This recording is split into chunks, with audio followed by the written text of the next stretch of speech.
A flickering neon sign bathed the pavement outside the grimy brick building in orange-red light.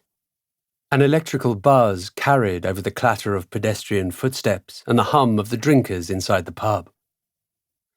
Nova glanced up as she manoeuvred her bicycle toward the parking rack. The sign read, "Public House," but the blinking U and E turned it into an adolescent innuendo. Probably done on purpose. Next, someone would smash the L and finish the job. A passerby thrust out an arm covered up to the elbow in wristwatches. "Designer watches, just like the toffs wear, only £5." Nova scowled at the hawker. "Stolen or fake? I'd like to know what to say when I summon the constabulary." The person sniffed.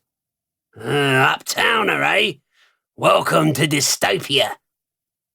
They stalked off. "Designer watches, £5 and not hate me more." Dystopia. Ugh.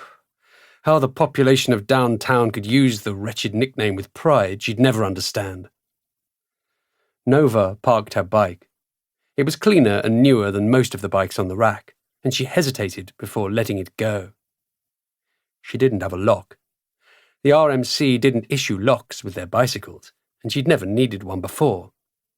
She'd also never been this far into downtown before. You wanted more investigator jobs. Careful what you wish for. Nova plucked her satchel from the bike's basket and slung it across her body. According to the directions she'd memorized, she was less than 1K from her destination. In her unremarkable grey clothes, she'd melt right into the crowd. With luck, her target would never know she was spying on him.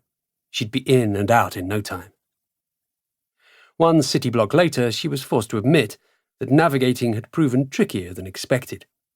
There were just so many people, and all of them in constant motion. If you tried to go against the flow, they'd plough right into you.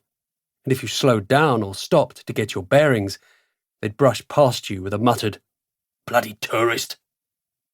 It was like attending a massive crush at a ball, but dingier and without music. The clatter of a trolley temporarily halted the traffic, giving Nova an opportunity to look around while it rolled through the intersection. Downtown wasn't as filthy as she'd feared, but neither was it light and airy. Her gaze travelled upward, past the tops of the buildings to the glass and iron dome that protected everyone from the thin Martian atmosphere. Up in the hills, spotless enclosures surrounded aristocratic estates. Cleaning drones routinely scrubbed away every speck that might block the sunlight or obscure a nighttime view of the stars. The sprawling domes of the farm sectors were likewise scrupulously cleaned. Here the glass was hazy, even opaque in spots. Only the proliferation of lighted signs kept the streets from an unnatural dimness. "Unfair," she muttered to herself as the crowd flowed once more across the trolley tracks, taking her along for the ride. People didn't deserve to live like this, crushed into buildings jammed too close together, surrounded by chaos and lawlessness. It was no wonder criminals like the Viper could operate so effectively here. He probably contributed to the disorder as much as possible to better hide his schemes. Well, not for long.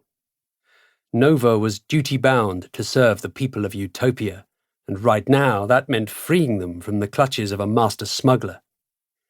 She would do her part to make downtown a better, safer place. A short time later, she pushed through the door of the Central Street Hotel. The establishment wasn't sleazy, exactly, but it did rent rooms by the hour, and some of the people in the lobby winked at her as though they might join her for the right price. Nova walked on by. It wasn't any business of hers what other people got up to. She only needed a room here for its proximity to central manufactory across the street. If the tech team had done their job, she'd soon have her first view of the man who had begun to feel like her nemesis these past several weeks.